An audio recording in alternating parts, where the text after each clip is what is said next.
A few years ago at COPIC, we had a flurry of questions that came into us in the form of how do we write a policy about photography and recordings in our institution? And we sat down in the legal department and we began to dig around and look for policies. You know, that's what we usually do.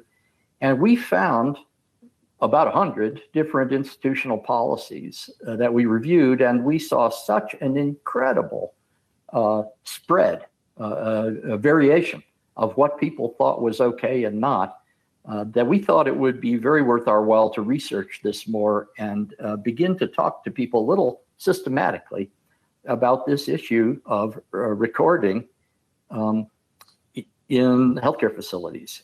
And so that's what this is going to be. Just talking a little bit about myself, I at work at COPIC, I was a family doctor for many years, and then I sort of drifted over to the risk management for information technology business. I wrote an EMR for my practice in 1989 and sold it commercially for a while, and I sort of learned about the risks of electronic information, and that's where this category of problem appears. So my assignment at COPIC is the discussion of risk and liability and ethics and safety for healthcare information. So we're going to define this, which is sort of a form of information risk, as the recording of an individual's likeness, voice, or behavior. It could be a photograph. You know, years ago, we had when I was doing OB in my practice, we had that typical bulletin board of all the little baby shots and the moms with their newborns, and people would send us in, you know, photographs to paste up for everyone to see. We began to have that question even 30 years ago. I remember, can I videotape my the delivery room processor? You know, can I videotape you know, some portion of the exam? We have audio recording now. And then we have now the ability to not only capture all this stuff, but we can capture it on a pocket-sized device that almost everyone in the world is carrying with them. And most wonderfully of all, we can post it on social media, stuff that we didn't have 30, 40 years ago. And so now the world of audio and video capture, sharing, both for clinical and non-clinical purposes, has begun to be enormous. So what I'm going to be talking about are how to get toward guidelines, policy, and some value judgments about what you're going to do in your organization. And this is apart from clinical imaging and documentation, but we're not talking about keeping a video of the colonoscopy or the angiogram. But we're talking pretty much about all the other purposes, like patients making recordings or staff and doctors making recordings, not for clinical purposes. So this is not for you to read. Some of these slides are, you know, future reference, but these are scenarios that have come up in a medical liability practice. For example, just staff. The residents are going off service and they'd like to take a selfie with the nurses. And then, of course, where does that go? Probably Facebook, or I don't know. We have researchers that would like to make a formal video recording of the process of the informed consent for, you know, for a research protocol. We have law enforcement that want to come in and take pictures of bruises or a wound. We have telemedical applications. The visiting nurse is looking at a decubitus and she sends a snapshot to plastic surgery. Or we have the family who feels their family member isn't being cared for properly in the nursing home. And now they're going to take a portrait of everybody who is on the care team because they don't remember the names, but while they remember that nurse's assistant, they didn't like that person. And then we have the journalism aspect of this. We have many, I'm not going to read them all, a variety of potential scenarios that actually fall under lots of different categories of law, ethics, and appropriateness. So on the good side, the glass is half full. There are numerous benefits for patient recording. People come in sometimes and say, look, my caregiver, my nurse, my mom is going to be at home. She can't come in. Could I please record the discharge instructions so that I'm sure I get them right? My family is in, New Jersey, and they're going to want to see the doctor talking about something, the explanation of how the surgery went, or it may be that we would like to document something for legal purposes. Maybe it's adversarial. It can be scrapbooking, Facebooking, like, baby pictures. It's all ending up on Facebook or Twitter or in some attorney's file somewhere. On the provider side, of course, we don't even have to go down the list, right? There's a million reasons why we use audio and video recording, moving, still, digital. Go to the radiology department, but they call it medical imaging. But there's lots of us, not just plastic surgeons and dermatologists, who find it extremely helpful to share an image of something. But then there are these peripheral things, and we're not going to forget them. We may have testimonials of people that love us. The marketing department may like that baby picture so much that they'd like to use it for advertising. Someone may have a research protocol for melanoma, and they have 500 pictures in the dermatology department. Can they use those? And quality assurance. Is this an unsafe condition? Could we take a picture of the stairwell?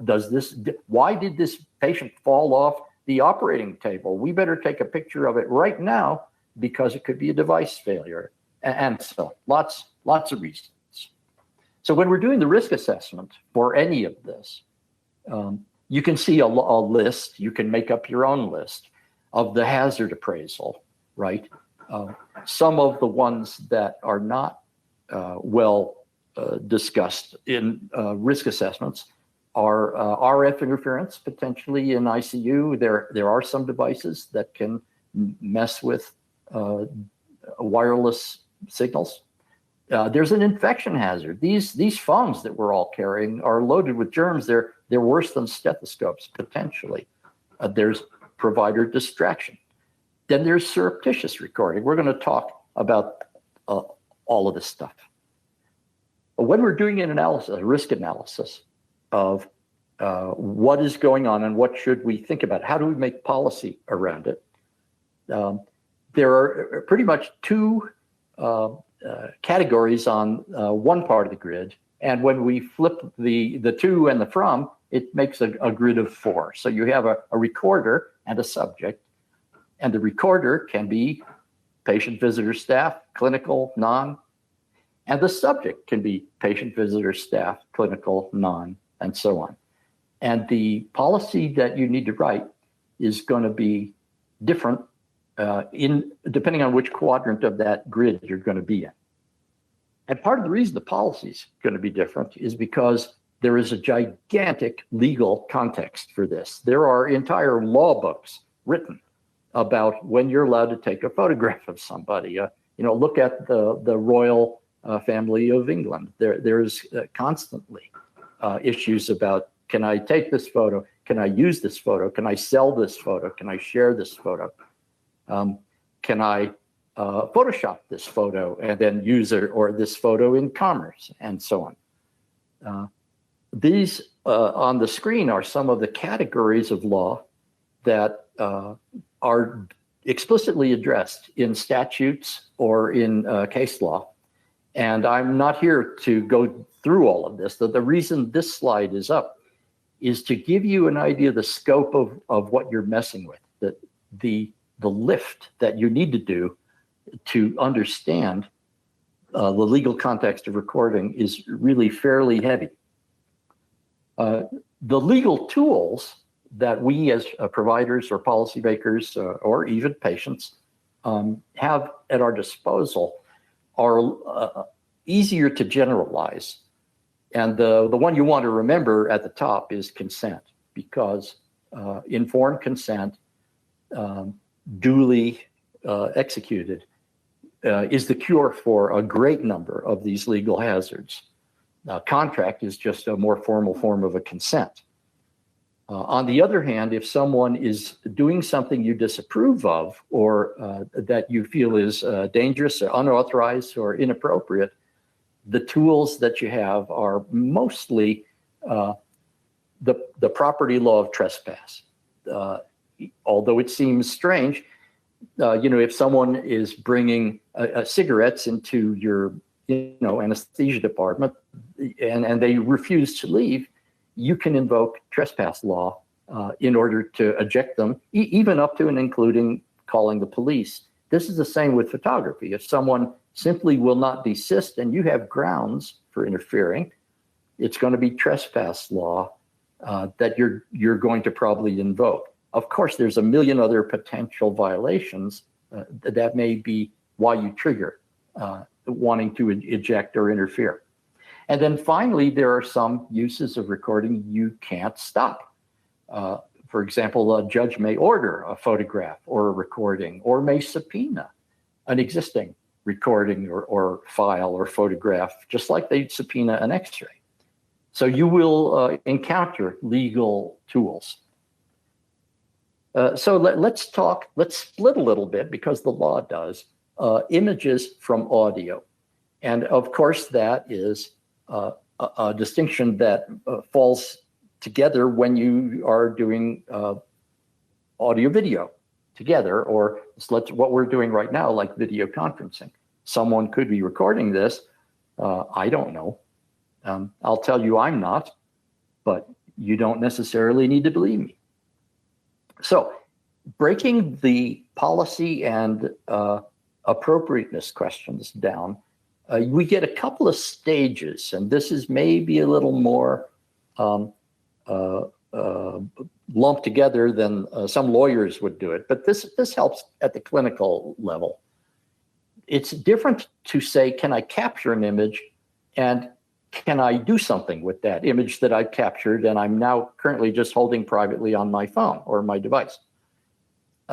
Publishing it, by which I mean sharing it with someone else on any medium, even just printing it, is different from selling. And that's different in for still images. The law for still images is a little different from the law for video recordings. And there is a whole other category, HIPAA kind of deals with clinical images, but we're mostly going to not talk about clinical images. But then it isn't because I like dividing these things up. It's that the law developed across history, and from Thomas Edison on toward around 1929, all electronic recordings were audio. And so wiretap law and other rules about how we manage recordings got established on audio first. And the video folks came later, tried to use some of those as extensions or metaphors. But in many state statutes and some federal statutes, the law actually discriminates between audio and video and sometimes still. And we're going to talk about wiretapping and covert recording in just a minute. The thing that applies most importantly to audio recording with and without permission are the laws, the old-fashioned 1930s, 1920s laws about wiretaps. This is the most relevant map for wiretapping. If, any of you who live in a state on this map that is white, and most of the audience does, if you're in a state colored white here, those are called single party states. And the law in those states specifies that anyone in the room who is present may make a recording of what's going on in the room. That is single party. They do not have to notify any of the other parties. So that means if your patient is present and they are recording the visit without telling you, that is 100% legal in 39 states. There's no requirement that they notify you. And it also means, since there's no requirement, they can use that recording in a variety of settings, especially they can take it to their lawyer. Probably they can also take it and put it on Facebook. So now we've talked about capture. Let's expand a little bit to publishing, which means I'm going to let someone else see what I've captured. There's a whole other pile of law about this. You can make recordings for private use. Social media, of course, is public, and there's different appropriateness. Medical legal use means usually that a judge or a lawyer wanted to see it, and that's completely different from commercial use. Can I use before and after photos in my plastic surgery practice? Yes, of course you can, but there's a completely different kind of consent that you need for that. Can I use people's photographs like I have terrible wounds or cleft palates or retinal hemorrhage images? There's all kinds of very good teaching purposes. And the rules for academic and teaching use are again different. The consent is different. And you can't assume that the consent for one purpose allows you to divert the use to another purpose. So what is an expectation of privacy? Well, what we're talking about is privacy and non-privacy. Can I take a photograph of you at your home? If you're standing outside, I can. Can I take a photo of you in your yard? Yes, because you don't really have an expectation of privacy in your yard, even if you're the Queen of England. I can use telephoto. What about if you have a fence? Can I tiptoe and point my camera over the fence? Probably, yeah, sort of depends on a fence. And whether you put a sign, no photos or not, that probably doesn't matter. What if you are standing in front of your window, you're inside your house, but your drapes are open and I can see into your living room and you're just standing there? What about that photo? Yes, I can do that one. What if your drapes are drawn and I have to actually creep up to the side of the house and angle my phone so that I see between the slots of the blind? No, you really did indicate an expectation of privacy by drawing your blinds. This, of course, leads to a million legal cases of, well, you were sunbathing on your roof on the 23rd floor, but I had a drone, and what about that? Or I used infrared photography to see you in the dark. What about that? And so on. So there's a case for every one of these possible questions that you might ask, but the collapse of all these cases go back to one principle, and that is, did you have an expectation of privacy where you were? Well, one place where you pretty much do is if you're a patient in a hospital. It is well established by HIPAA and a lot of other law that a hospitalized patient is in a vulnerable position. And since they may not be able to defend themselves or even know that someone is recording them, it is the staff in the facility that has the duty to protect them from invasion of privacy. Of course, then what do you do when the mom and the dad want the nurse to take a picture of them with holding the baby in the nursery? There was actually a case where mom and dad gave the nurse their phone and said, look, we're the only one in the picture. There's nothing in the background. Don't worry, it's private, it's just for personal use. Would you please use our phone to take our little baby family picture? The nurse did that, and then she was fired. And the thing that tripped her up was there was a policy in the hospital that said no staff member will take a photograph of a patient, period. And it was one of these zero tolerance situations that was very unfortunate. I'm not really sure how the rest of it played out. Of course, there was an appeal on the grounds that that was just overly restrictive. So that you need to be thinking about, do we allow any kind of photographs in this environment? And if you're at a psychiatric facility or Alcoholics Anonymous or detox, STD clinic, you may simply want to say, no, we have a covenant here with each other that there's not going to be any photography here.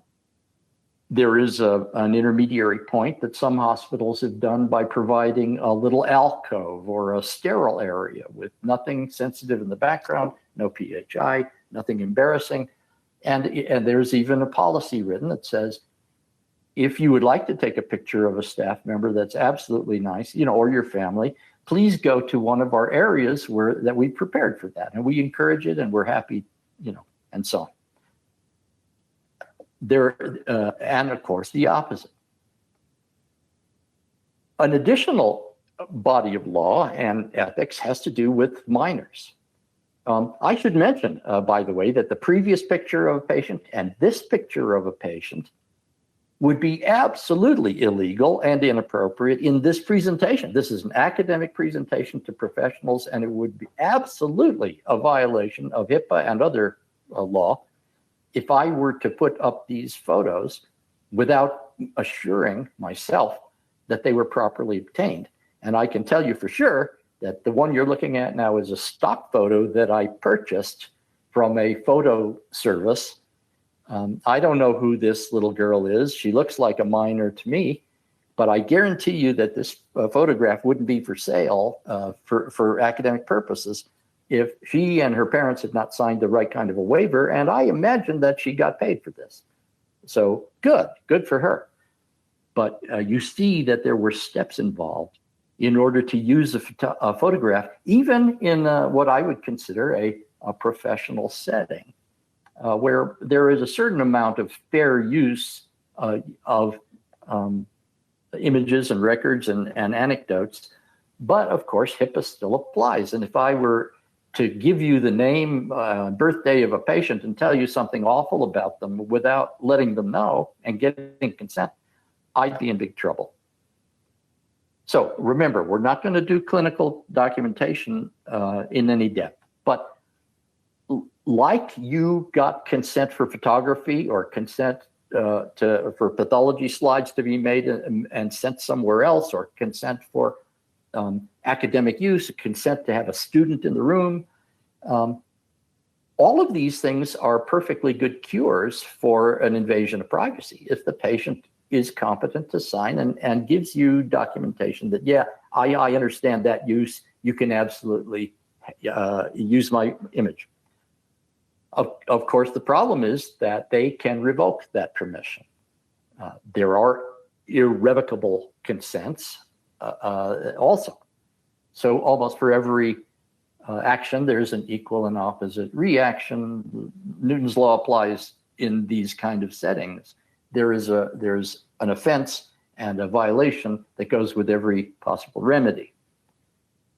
So when you're talking about personal devices, which is probably the biggest hazard in healthcare facilities, you want to have some educational program for your staff. You want to have some display of a policy and information to visitors and families and patients themselves about what's appropriate here and what's not. The bottom line, of course, for clinical is how to do this. It's protected health information.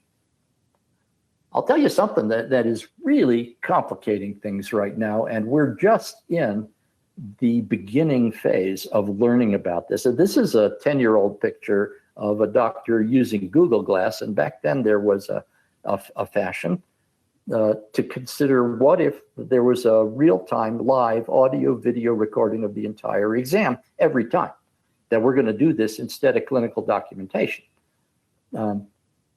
Google Glass never really took off very much. A few people tried it, but let me show you where we're actually going right now. This is a mock-up. It's not an actual setting, but I saw this demo about 2 years ago, and it was put on by the company that makes a very popular voice recognition technology. And they did a scripted demo of a doctor and a patient in an exam room that was simulated. And there was, in the exam room, you'll notice from this picture, no keyboard, no monitor, no mouse, no display.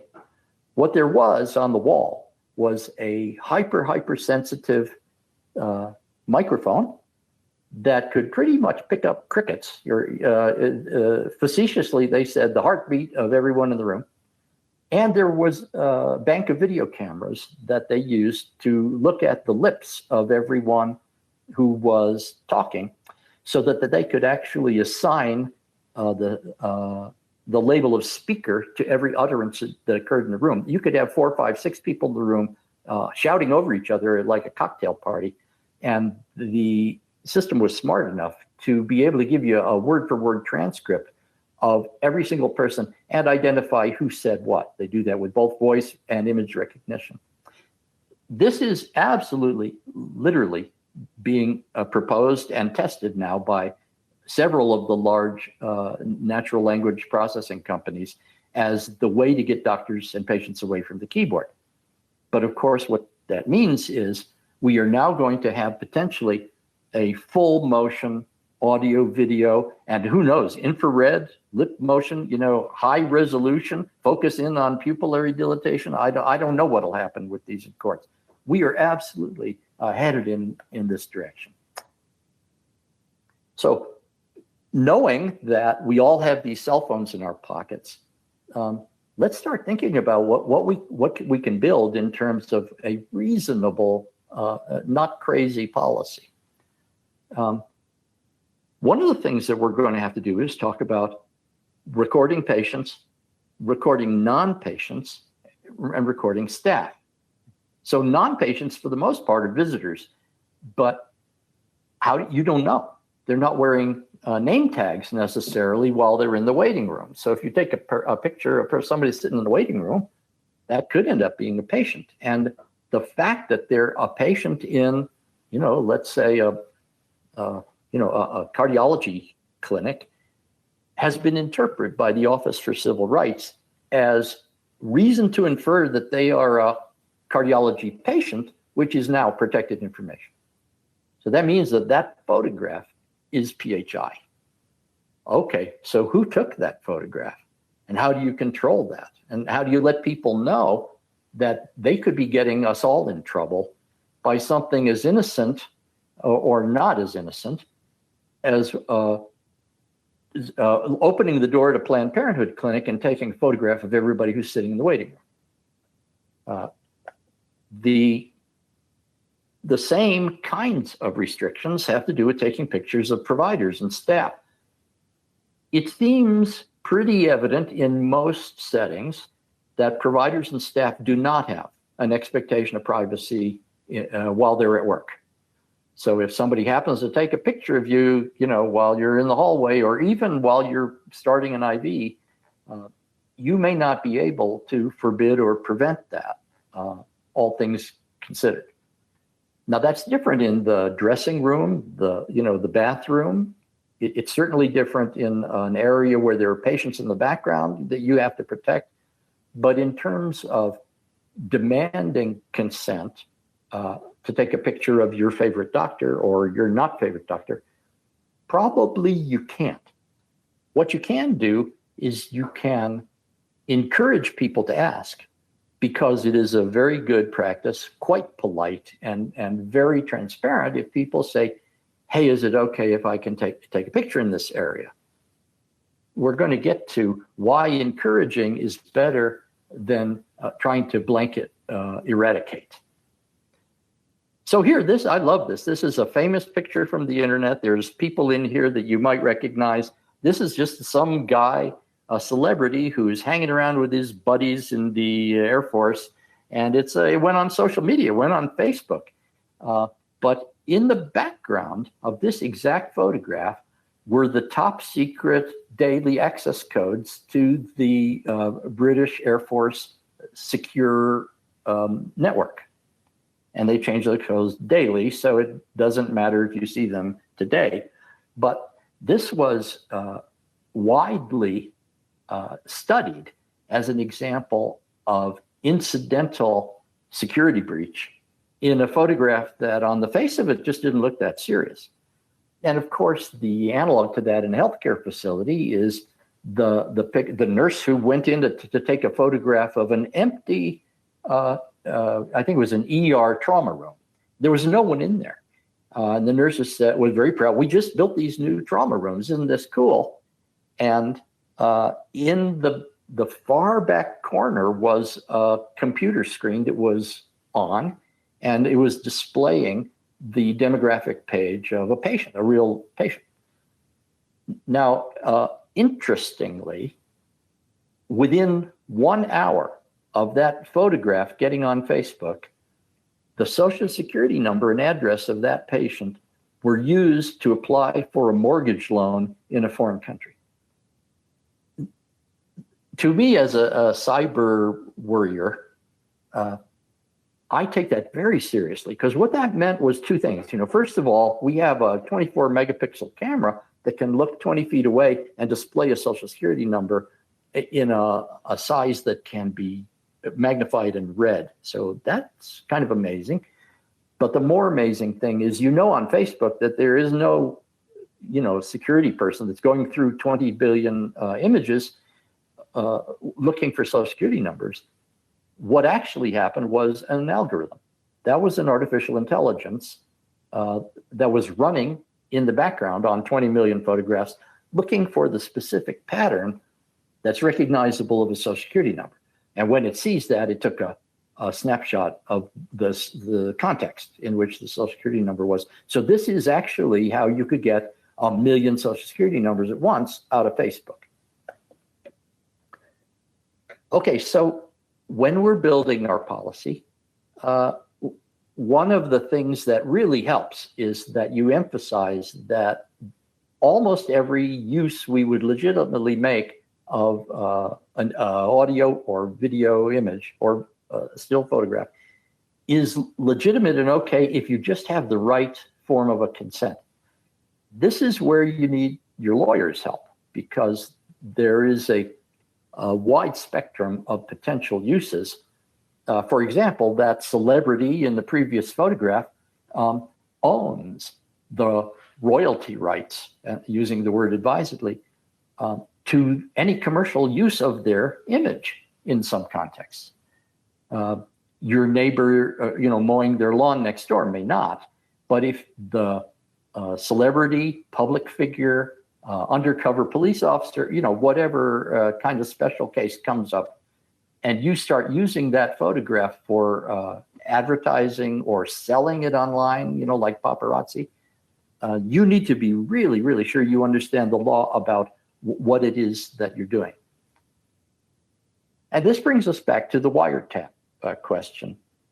On the front of our mind right now is the question about telemedicine. When you're doing this Zoom or whatever meeting, and you're recording, or the patient may be recording it, do you think you act differently? And I would argue, well, I certainly do, and many of us do. If nothing else, we should all be on our best behavior when there is a chance of our being recorded. So the bad news here is that in at least one survey, 26% of patients who were asked admitted that they had covertly recorded a conversation they were having with their doctor without telling. They just turned the recorder on in their pocket, or over the phone. And remember, 39 states, that's fine. In Iowa, that's fine. That's legal. What this opens us up to, of course, is manipulation. It becomes evidence in a claim. It can be manipulated, audio, video, photoshopping. It does kind of violate trust when we find out we've been recorded and we didn't know. This comes up all the time in employment situations. If you have a warehouse of people that are dropping things on their feet all the time, or getting disabilities, or maybe smoking, in the room with all the gasoline, employers very often may install a covert or even an overt camera. And then the question is, do you tell them? Do you not tell them? Are you trying to entrap them? Are you trying simply to defend workers' comp case? Are you trying to actually make them safer because you're analyzing hazardous conditions? All of this is going to go into employment policy, consent, and other forms of legal work. The bottom line for us is that since we know we're being recorded at least 26% of the time, and maybe more, depending, we just want to act like we're professionals all the time. We want to be the person that we wish to be seen on social media. Now, some folks would like to push back on this. And of course, there are some settings. If I'm sitting in the Situation Room of the White House, probably they would say, put your phone in a basket by the door. We're not letting phones go in here.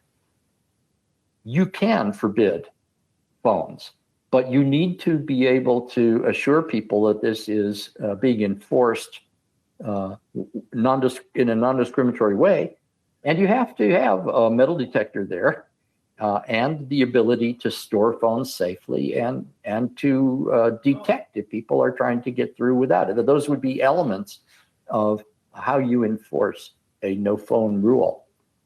I have a family member that works in a high security environment, and she simply cannot take a phone in there. There are lockers outside, or leave it in your car, and you go through a metal detector here before you come in.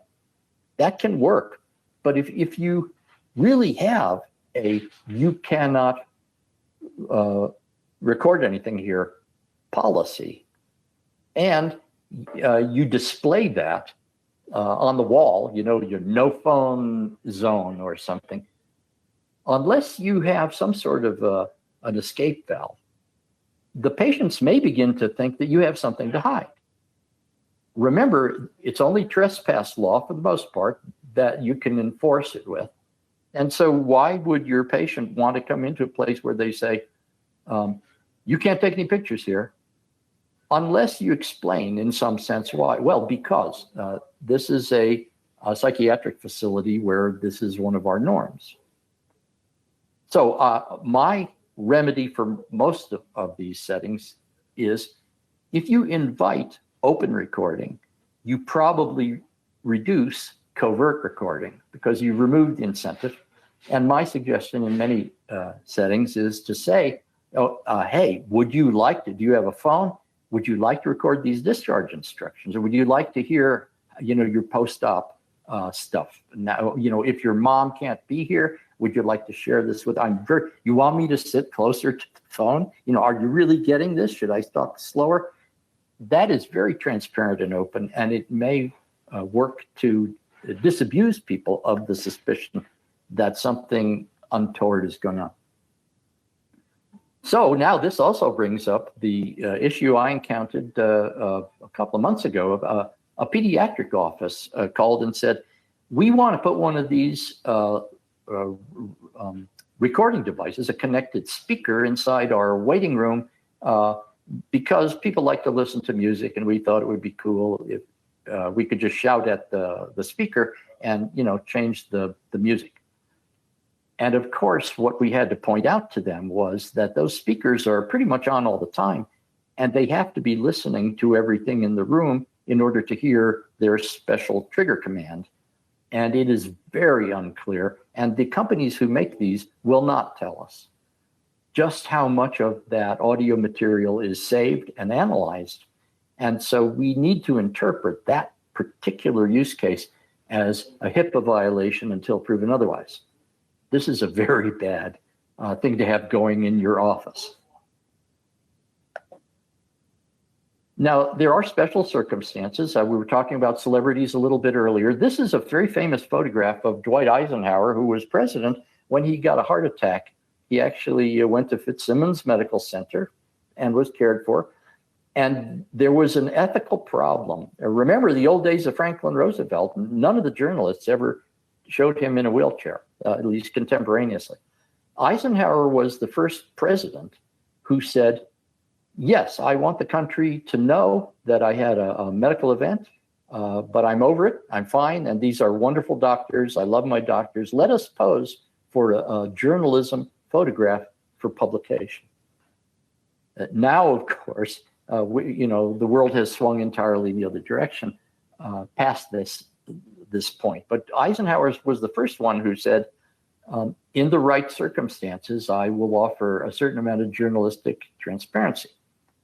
But of course, that brings up all the law about journalism. And this is, again, another law book on the shelf. It's a complete collection of cases and exceptions and appeals about, well, is whistleblowing journalism, or is that a violation of a non-disclosure agreement?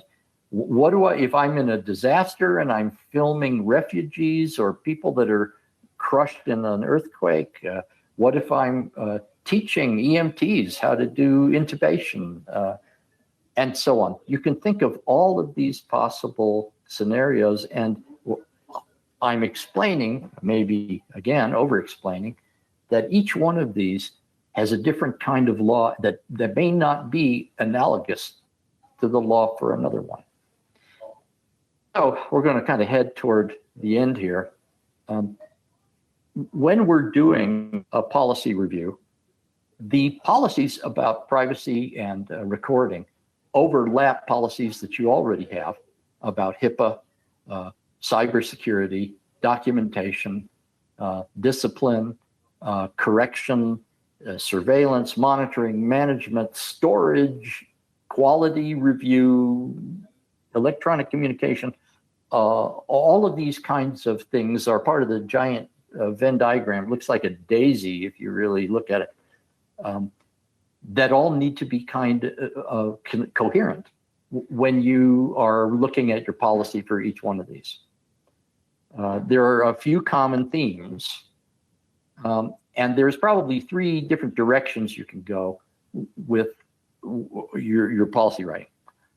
I call these must have, should ask, and you're on your own. There's a category of things where we would say you must have permission in order to capture this, or make use of it. And this would be the situation where we have someone agreeing that the picture of their tonsillectomy, can be used as part of the medical record. There's a should ask permission type. It's hard to enforce it, but it's very, very good to point out that it's courteous and a good practice. And that would be staff, visitors, facility. The architect wants to take a shot of the beautiful waiting room with people in it because it looks more lively. Then there's this third category that should probably go in your policy where you can't control what they're doing. There's always that wise guy that wants to take a picture of the old man walking down the hallway with his gown open, and it's hugely funny, to anybody under age 13. And that person wants to immediately go and put it on Facebook. You might not have seen him taking the photo. And so you probably have a duty to publish in your visitor policy that we are obliged to protect the privacy of everyone in here and in our care. And therefore, you need to know that if you publish something that's unauthorized, that actually causes harm, you personally may be liable. We may too, but you may be liable for a claim if that person finds out that you did it. So now you have a policy, that's great. Where do you post it? And I've heard a number of really good suggestions. One is to put it into your HIPAA notice of privacy policies. Like, okay, and in addition, we got some stuff here about recording and photography. Maybe you should have a brochure at the front desk. Our policy on photography, or our policy on cell phone recordings. Maybe it should go in the admission packet for the patient. Do you want to have people sign it? I would think that depends on the balance of seriousness and consequences and burden. And then, of course, you want to train your staff to know what the policy is, because they're going to be asked. So finally, how do you enforce this? And I already spoke of the case of zero tolerance. I really don't know that many environments where zero tolerance, strict enforcement can be actually made to work. Yeah, okay, you're going to, in a military environment, potentially you can come up with something, but not most of us. Most of us are in a public place when we're in our hospital, at least as far as the door after the waiting room. So I like the the general theory that there are some areas where we have defined limits with gentle enforcement. I don't like this approach that says we're going to make this on a case-by-case determination, because that gives an enormous latitude to whatever supervisor is on call that evening. And I don't think it's adequate to go bare and just say, we're just going to ask you to use common sense. Because like I said, this is not a matter of common sense. This is really intricate and subtle and complicated. So with enforcement at the extreme, remember I said trespass is probably the key bit of law that you can use. You can say HIPAA, but all that says is what you're violating. That doesn't give me the authority to actually interfere with you. The caution, though, is you're not going to be able to throw yourself on top of people and wrestle them to the ground and smash their phone.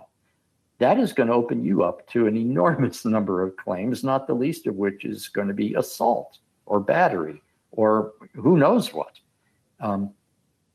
You probably are going to have to figure out some layers of enforcement that stop short of physically touching a person. And remember, it could be a battery. In many states, it absolutely would be a battery if you simply grab the phone. So let's talk about level one, like the first level, which I would say is see something, say something. Your staff is the foundation of this. The staff should be trained the same way as with cigarette smoking to say, wait a minute, we have a rule about that. I can explain why the rule is. Could you please not do that here? I have other options. Can I suggest that you do this? There's no hands-on. It's simply a verbal communication. Most people will comply. At level two, there's going to be see something, do something. You know, the patient says, well, forget it. It's my right. I like smoking. Or wait a minute, I'm going to take pictures here no matter what's in the background because this is important to me. You know, that's my mom. You know, never mind those medical records laying on the table. Then you probably have to say, I'm sorry, that violates a procedure. I'm going to have to violates a policy and a law. I'm going to have to ask you to stop. If you don't stop, I'm going to have to ask you to leave. There are some intermediate things you can say. You need to talk about this with your own local attorney. Do you want to say, oh, I'm terribly sorry. Look, you just took a picture of a baby in the background. It's not your baby. We can't have that. I beg you, do you mind deleting that photo so we're sure that it doesn't go anywhere it shouldn't? Of course, you can ask them. You can't force them. Likewise, you should not go to the extreme of saying, hey, wait a minute, let me look at that picture. Did you take something you shouldn't? Is there a PHI on that picture? If you can find a way to say that politely, there's no legal reason not to, but it does get a little bit aggressive. But as soon as you say, I'm afraid I can't let you leave here with that phone, then you're not going to be able to support that almost anywhere. I'm not going to do this slide. This is beautifully fun, but it's an hour of discussion. And we did look into the laws about what allows a law enforcement person or Homeland Security or FBI to look at your phone with or without your permission and to break into it if it's encrypted and all this. This is a wonderful conversation. I'm just showing it to you because I'm nostalgic about it. It's really interesting, but we're not going to go there. Okay, so level three, this would be the kind of highest level where you call a supervisor or an authority, a person in authority, you know, the chief of staff, the director of nursing, the general counsel, you know, who's ever around in the chain of command, and say, I'm sorry, you know, I am the boss here and I'm going to have to enforce our policy. Please, if you have questions, let's take them into my office. I'm happy to talk, but you can't do that. And then, of course, the highest level would be, I have to stop you, whatever you're doing here. This is so adverse to patient safety or rights that we're going to eject you. And I'm not doing that. I'm not putting my hands on you. I'm going to either go up the chain to security and let them call the police, or if I'm the one, I'm going to call the police. They are the ones who have the authority to put their hands on you if someone needs to. And as soon as you make that call, you got to also call your general counsel, because now there's going to be a dispute about this. Okay, I'm just going to finish. I guess there's a little time for questions if people have a mind. Usually they do. I don't like this zero tolerance approach. Remember, I said it before. No cell phones in this building.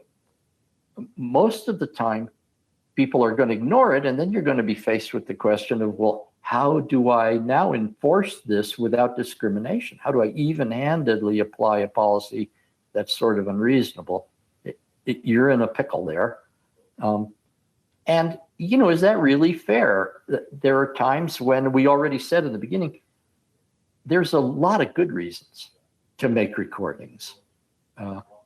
You may, on your telemedicine consult, think it's extremely valuable. I did this myself one time. I videotaped the gait of an elderly person who I thought had a neurological disorder, and they had an unusual gait that I didn't understand.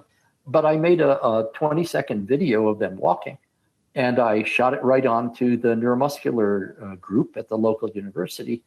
And I got a very good consult from that. It was super good. But the steps that I followed were to describe exactly what I was going to do and why, and got the patient to sign an agreement that they thought that was good too. It would help them. So yes, of course you can do that. The last thing about employees and corrective action is we've seen too many instances where some staff person or an employee violated a policy, and the only action that was available to the organization was to fire them. And I think that is almost always wrong when that's the only thing you know how to do. That's like, we're going to amputate now because, whatever. Hangnail, yep, amputate. So I think there needs to be a proportionate response. There needs to be some kind of corrective action, even when somebody makes a blatant violation of HIPAA and you explain it. You can't put that on Facebook. You got us all in trouble. What on earth were you thinking? But I don't think that necessarily our policy should say that termination is a necessary consequence for every mistake we make, because face it, I haven't read all those law books. I probably don't know it sometimes when I'm making a mistake. All right, I think this is the last slide. I'm just going here because another hazard of these recording devices that we carry with us is that they're also entertainment devices and communication devices. That they do so many things for us besides, looking up renal, blood flow parameters or drug interactions. So we don't necessarily want to say you can't have a cell phone here. Almost all of us use them as pagers and for texting important things. They're so valuable. The problem is they're multi-use devices with a terrible sharp edge, like a scalpel on one side, that can really hurt you if they're misused. And one of the very serious misuses that we occasionally see is provider distraction. We have had, and there are cases well known in the literature of the anesthesiologist that was looking up their stock portfolio instead of watching the monitor. Or the doctor, they can't get them on call because they're doing something else on their phone, or it's not on or it's not off. You need to have something that addresses compulsive use, as well as some standard for when is this the right channel and when is it not. All of the things I'm saying pertain to uses of the electronic health record, because for a lot of us, the portable electronic device, whatever it is, may integrate with that. Okay, so I'm going to wrap it up. This is my contact information. If you have a question or you want to ask something that wasn't covered, I'm going to stop here and see if there are any questions. Maybe whoever's in charge of the share, I don't know if I'm the one in charge, can reclaim the video back. And then how are you going to do this? If there's questions in chat, or if somebody just wants to ask them verbally, I guess we have a few minutes left.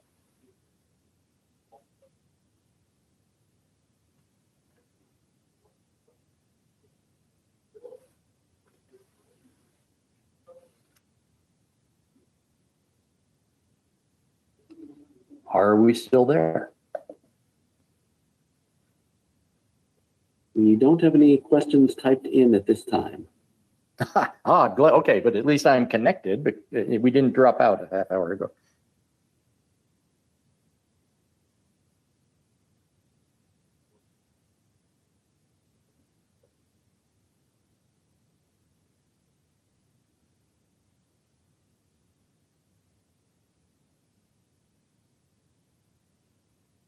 Okay, I have one question on photos to EPIC, which is our EHR. Okay, so I have to read into that question.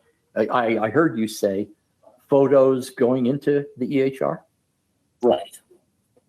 Yeah, so photos of what?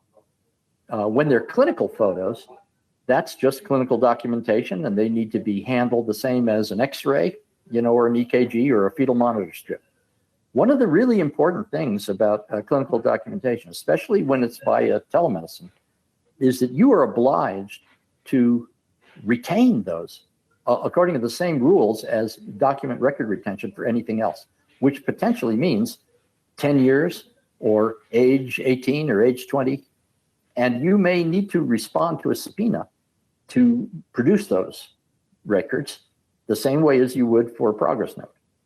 So it is, it's two-edged. On the one hand, it's terrific to take a picture of the cellulitis that is resolving. But on the other hand, if you put that into the EMR, which you absolutely have to do, you're obliged to keep that just like any other medical document. The difficulty is when you are carrying this portable device and you're snapping pictures of a decubitus or a broken toe or a bullet wound, you need to have a process and you need to have a policy for how that gets from my personal device into that patient's medical record securely and with an audit trail, so that I can say in court 9 years from now, yes, Your Honor, I am certain that I followed this process for dumping stuff into EPIC. And because my engineers told me that if I just do this, then all of my phone material will go in there. And this applies to my text notes, potentially, when a patient care is involved, that's electronic documentation, absolutely. And voice and video recording when it's for clinical purpose. Okay, I didn't see the whole question. The full question was, would you suggest written or verbal consent before uploading photos to EPIC? Yeah, fantastic. It's proportionate. How important is that photo?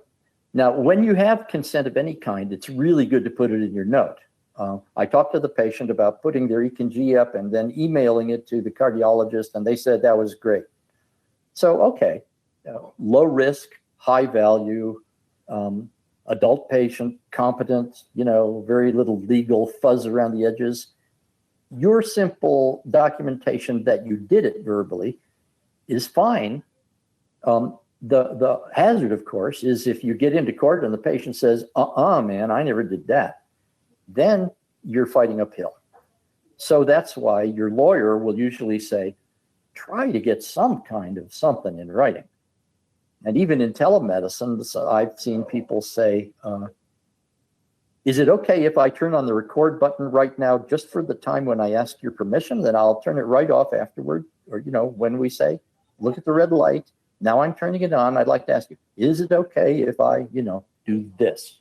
So you can record consents, but if you can't record them and it's really serious, especially minors or forensics, assaults, that sort of thing, then really you want to get something in writing, the same as you would if you're doing a meaningful surgical procedure. I would say you don't get necessarily a written consent for someone to have you put some cortisone ointment on a rash. But if you're going to biopsy that rash, then, I would.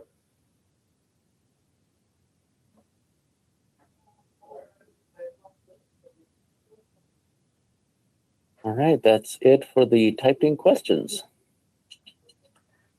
Thank you very much for having me. I hope it was useful. I welcome feedback from any source. Thanks a lot. Thank you for presenting.